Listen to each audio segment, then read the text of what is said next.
Need a DoorDash refund? Use the Report Issue feature in the app, typically found under the Support tab.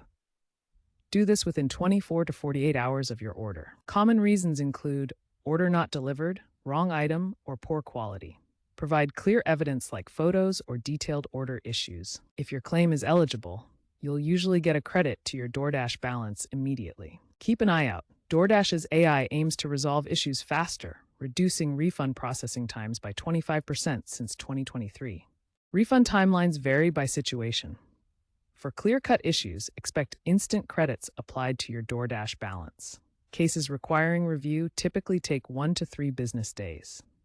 Full refunds to your original payment method can take 7 to 10 days. Remember, refunds are mainly for service failures, like deliveries late by over 30 minutes.